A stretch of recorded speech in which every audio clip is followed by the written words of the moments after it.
Hello friends, यह UPPSC RO TGT PGT GIC lecturer और Bihar PCS या जितने भी अन्य एग्ज़ाम हैं सभी के लिए स्पेशल इतिहास की 29वीं टेस्ट सीरीज़ है। इसके पहले की 28 टेस्ट सीरीज हो चुकी है, उसका वीडियो बहुत इंपॉर्टेंट है, आप लोग उसको देख भी सकते हैं प्लेलिस्ट में जाकर। तो हम लोग शुरू करते हैं आज का 29वां टेस्ट सीरीज। इसमें सिर्फ इतिहास से संबंधित क्वेश्चन है और हमारी एक प्लेलिस्ट और चल रही है जिसमें सिर्फ आधुनिक इतिहास के क्वेश्चन आते हैं। वो 50 क्वेश्चन की टेस्ट सीरीज है, तो आप लोग उसको भी देखिए, एग्ज़ाम के लिए बहुत ज़रूरी है वो भी। हम लोग शुरू करते हैं आज का टेस्ट। सिंधु घाटी की अर्थव्यवस्था की विशेषता नहीं थी। कौन सी व्यवस्था उसकी नहीं थी, वो विशेषता बतानी है। नगरीय जीवन, चारागाही अर्थव्यवस्था, समृद्ध वाणिज्य व्यापार, विकसित शिल्प। तो इनमें से नगरीय जीवन भी था, समृद्ध वाणिज्य व्यापार भी उन लोगों का सही था, विकसित शिल्प भी थे। जो चारागाही अर्थव्यवस्था है ये नहीं था। इसका सही उत्तर हो जाएगा बी।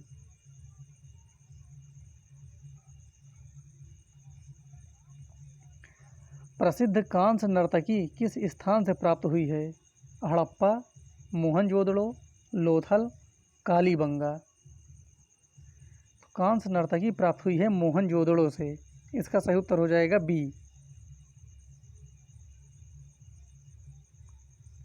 ऋग्वेद काल के विषय में सत्य नहीं है।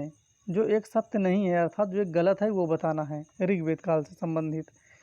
ब्राह्मण कर्ण से मुक्त नहीं थे, प्रायः कर का भार वैश्य समुदाय पर था, शूद्रों की स्थिति दयनीय थी, बाल विवाह प्रचलित था। इनमें से कौन सा सत्य नहीं है? इसका सही उत्तर हो जाएगा बी। प्रायः कर का भार वैश्य समुदाय पर था, ये गलत है क्योंकि कर सभी से लिया जाता था। तमिल काव्य में आगम वर्ग की कविताएं प्रेम संबंधी हैं, राजाओं की प्रशंसा में हैं। ये वाला क्वेश्चन आ भी चुका है आईएएस में। प्राकृत की प्रशंसा में है, भगवान शिव की प्रशंसा में है। जो तमिल काव्य में आगम वर्ग हैं उनकी विशेषता बताना है। इसका सही उत्तर हो जाएगा ए। ये सब प्रेम संबंधी हैं। जैन धर्म एवं बौद्ध धर्म के बारे में एक गलत कथन पहचानिए। ये बहुत फेवरेट क्वेश्चन है, काफ़ी बार एग्जाम में आ चुका है ये। इनके बारे में हमेशा कंपेयर करने के लिए पूछता है या तो इनकी विशेषता पूछता है पार्टिकुलर एक एक करके। दोनों कर्म में विश्वास रखते हैं, दोनों का ही विदेशों में प्रसार हुआ, दोनों का ही विभाजन था, दोनों का ही हिंदू धर्म के साथ समानताएं हैं। देखिए इसमें दोनों का कर्म में विश्वास रखते थे, ये भी सही है। दोनों का विदेशों में प्रसार हुआ, ये गलत है। प्रसार सिर्फ बौद्ध धर्म का हुआ था, जैन धर्म का नहीं। और दोनों का ही विभाजन था, ये भी सही है। दोनों का ही हिंदू धर्म के साथ समानताएं हैं, ये भी सही है। इसका सही उत्तर हो जाएगा बी। सम्राट अशोक के 14 दीर्घ शिलालेखों में से सोपारा शिलालेख किस प्रांत से संबंधित हैं? देखिए जो सम्राट अशोक के 14 दीर्घ शिलालेख हैं वो कुल 8 स्थानों से मिले हैं। 14 शिलालेख 8 स्थानों से मिले हैं और वो 8 स्थानों का नाम आपको पता होना चाहिए। तो यहाँ पर बताना है जो सोपारा शिलालेख ये कहाँ से प्राप्त हुआ है?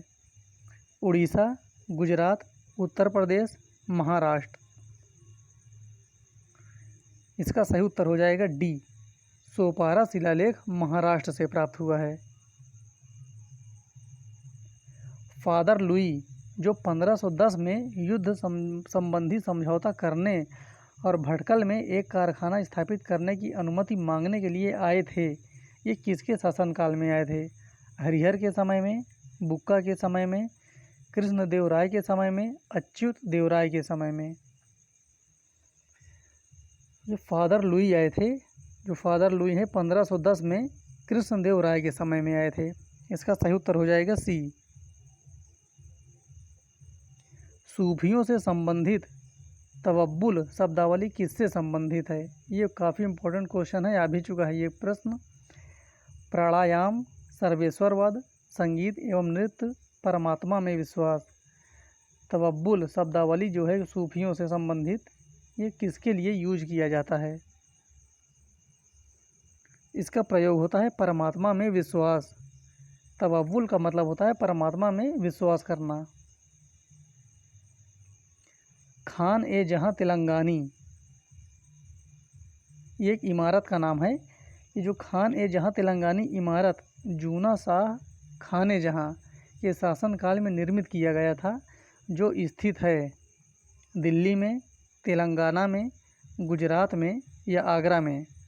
काफ़ी इम्पोर्टेंट प्रश्न है ये। देखिए इसका सही उत्तर हो जाएगा ए, दिल्ली में, लेकिन काफ़ी लोग इसका उत्तर बी भी करेंगे, तेलंगाना में, क्योंकि इसका नाम तेलंगानी है लास्ट में। तो ऐसा नहीं है, खान ए जहाँ तेलंगानी इमारत ये दिल्ली में है।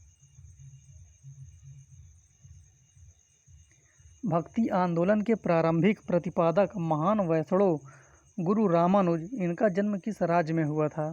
केरल, तमिलनाडु, आंध्र प्रदेश, महाराष्ट्र। तो रामानुज का जन्म हुआ था तमिलनाडु के पेरम्बूर में। इसका सही उत्तर हो जाएगा बी, क्योंकि ऑप्शन में कभी कभी पेरम्बूर भी दिया करता है, तो ये भी ध्यान रखना वो तमिलनाडु में है। रामोसी विद्रोह सही रूप से किस भौगोलिक इलाके में हुआ था?